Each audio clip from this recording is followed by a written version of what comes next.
Hello, I'm Greg. Welcome to my channel, Midnight Oil Software, and the third video in my series on music and sound effects in Unity. In the first video, we set up a audio mixer group with different snapshots, and we gave you the ability to shuffle songs of different types with the music manager. And then in the previous video, I refactored the music manager to make it more scalable using scriptable objects.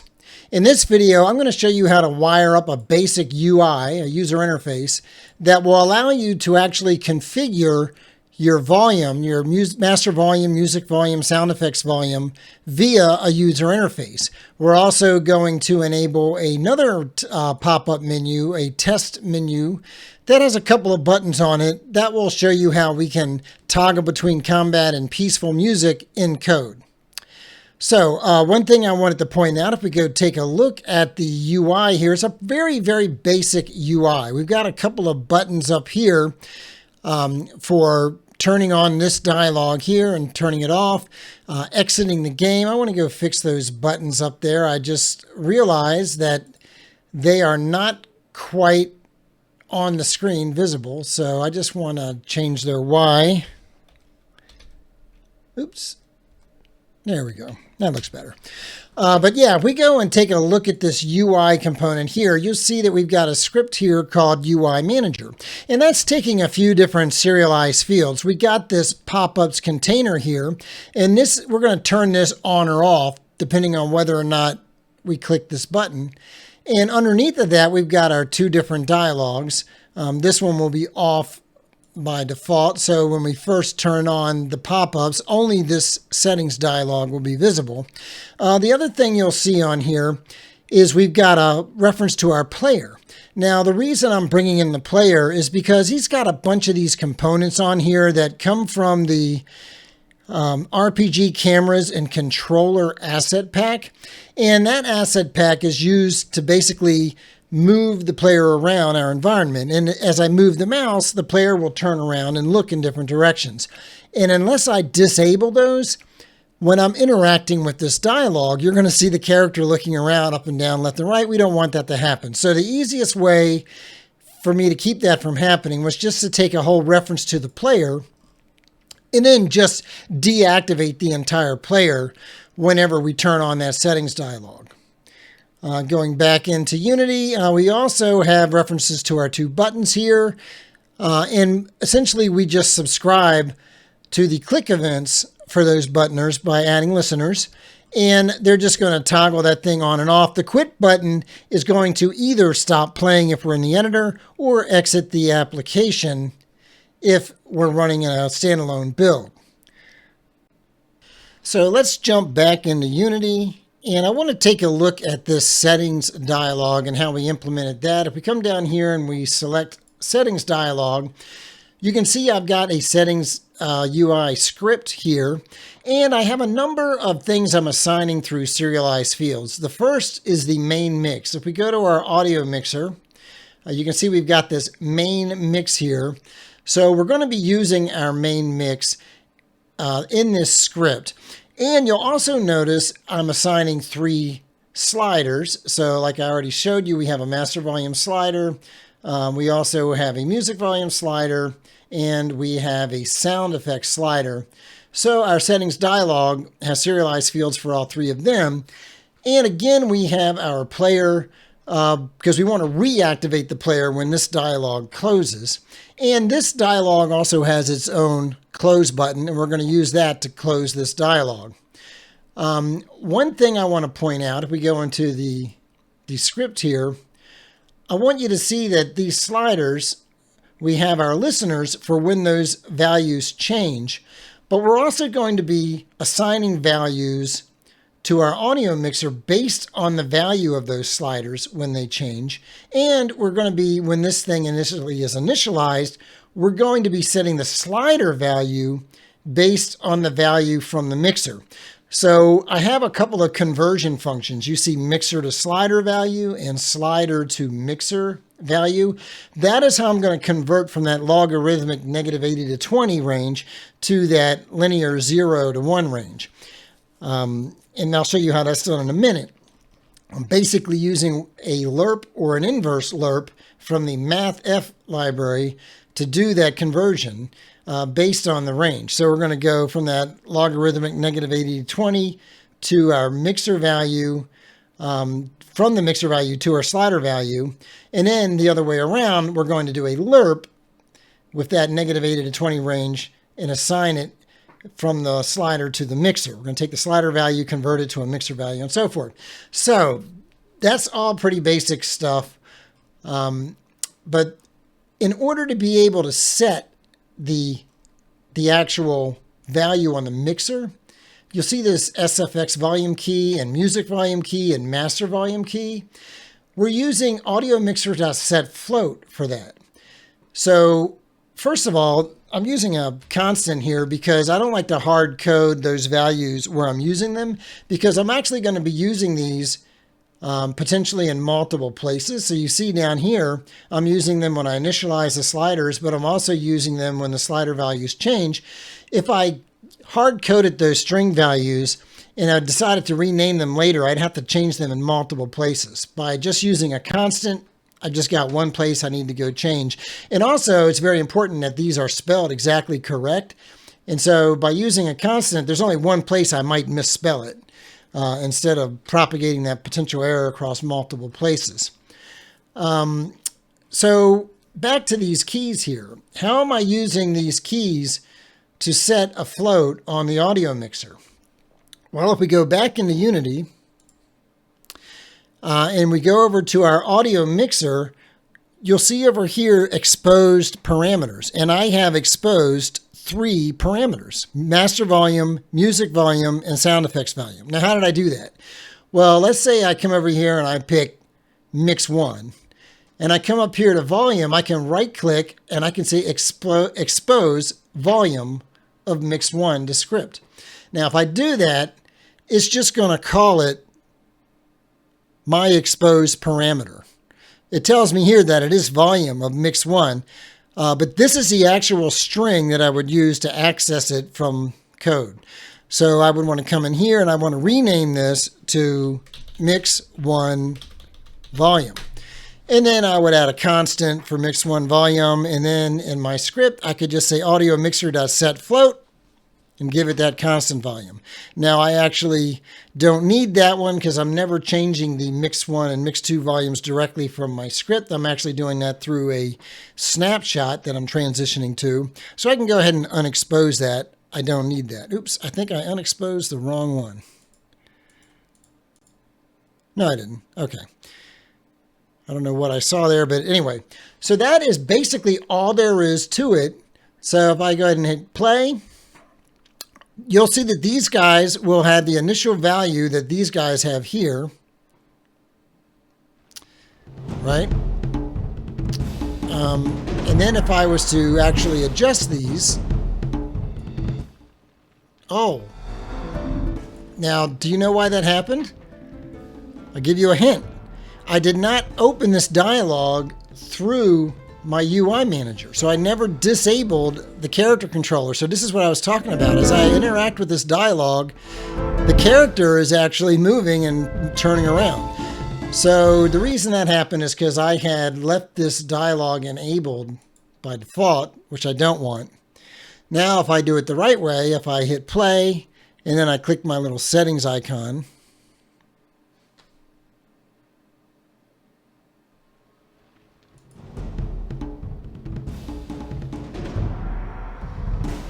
all right, so you can see I've got 0, 0, 0. If I was to adjust these, you can see the slider down there in the audio mixer moving along with it. I'm going to leave this up all the way.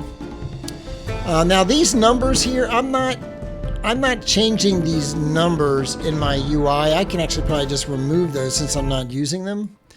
But if you wanted to actually make use of those values, then I would have to, in my script, actually set them. So I'm going to go into my dialog here. I'm going to turn that on so I can see it and interact with it. So you see this value.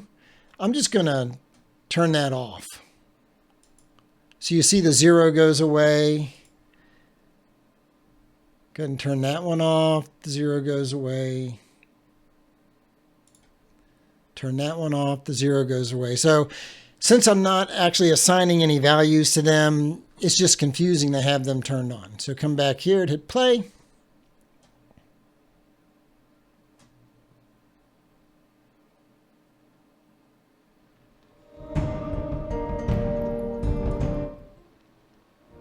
And again, I keep forgetting. I keep forgetting that I need to turn that dialogue off before I hit play. And one thing I want to do, I want to go ahead and turn this guy all the way up. And I'm going to turn the music volume down a little bit and turn the master volume up. And I'm doing that because I want you to see how the sliders will be initialized with those values when I turn the dialogue on.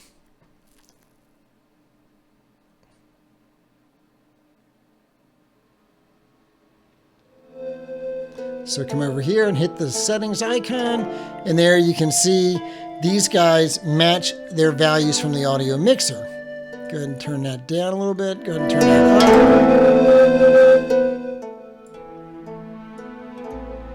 up. And there we go. Now if I was to open it again, it should have the new values. And there we go. What we'll do next is we will wire up this checkbox to show that test dialog menu, and we'll wire up those buttons to toggle between combat and peaceful music. Okay, so if we want to be able to toggle between combat and peaceful music using our UI, then we're going to go into our sound test menu here, and you see we've got these peaceful and combat buttons. We currently don't have any script on there, so let's go into our project folder. We're in our scripts UI here. I'm going to right click, create C# script, and I'm going to call this test menu UI. And let Unity compile that, and then we're going to drag it onto this sound test menu. Alrighty. And we'll go ahead and double click that. Open it up in Unity. I'm going to go ahead and cancel all this. Now, in a future video, I'm going to show you a way that we can decouple the UI from the music manager using something called the mediator pattern. We're going to use signals. And I'm going to use a third-party asset package called Zenject, which has a nice signals component. But for this tutorial, we're just going to go bare bones, basic, simple. This class is going to take a serialized field where we're going to assign the music manager directly to this. It's also going to take serialized fields for the buttons that we're going to subscribe to. And so in this case, the UI will be tightly coupled to the music manager. I just wanted to give you a little forecast of what's going to come down the road. So I want to start simple and then get a little bit more advanced. So let's go ahead and create our serialized fields. And we're going to add music manager.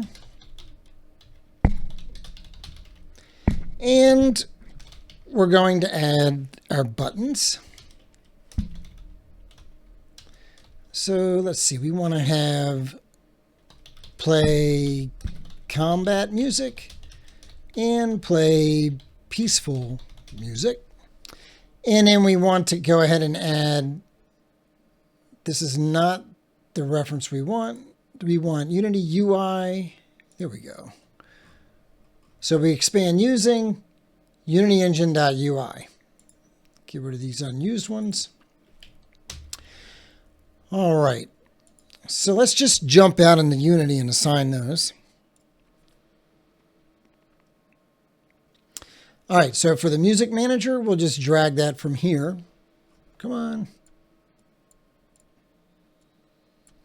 And then for the combat, we got our peaceful button. Play peaceful music, play combat music. All right. Now, there is something we need to do before I forget. On our settings, we don't currently handle this show test menu button, so we're going to want to add that as well.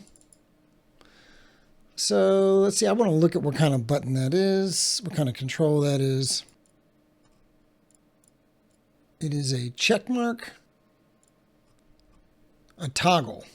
It is a toggle. Okay, so let's go into the settings dialog, or settings UI script, and let's add a serialized field, toggle, show test menu. And let's subscribe. Oh, look at that. GitHub Copilot for the win. And then I will copy that and I will unsubscribe. And this will be show. Oh, look at that. GitHub Copilot knows what I want. Okay, so when they toggle that checkbox on or off, this will get called and will either show or hide. We don't want to do the player. We want, that's another thing we need to add. We've got a game object for our player. We also want one for the test menu dialog.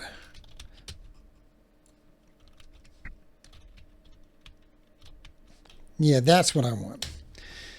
Okay, so now let's go back into our test menu UI. So we've got our buttons. We've got our music manager. We're going to want to subscribe to those button click events. Voila. And voila. So when we want to play peaceful music, we're going to say menu or music manager, play music, constants, peaceful. And play music, constants, combat. So I think that should be all that we need here. Let's go jump out into Unity. And we're going to want to hide these dialogues. Hide the pop-ups. Okay, so let's take a look at this though. Okay, good. This one needs our test menu dialogues. Let's bring that in there. Show test menu will be that. Okay, I think that's everything.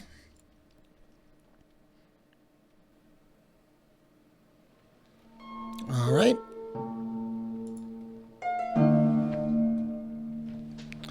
All right, I'm going to click Show Test Menu. There it is. Let's switch to Combat.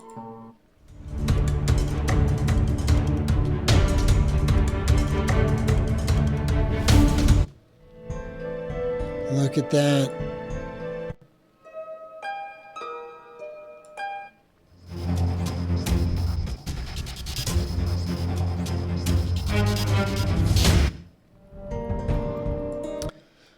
Okay.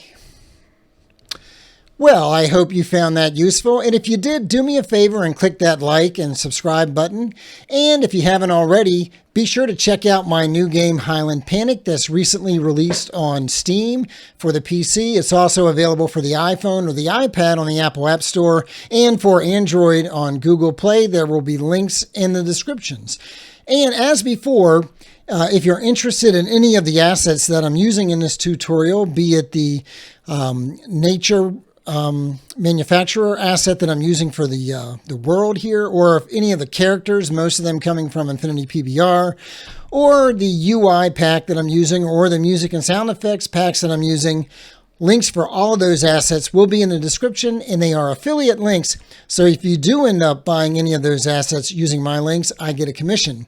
So if you're looking for a way to help support my channel financially and you were thinking of buying assets anyway, that is an option you can consider. Thanks so much for watching, and good luck on your game development journey.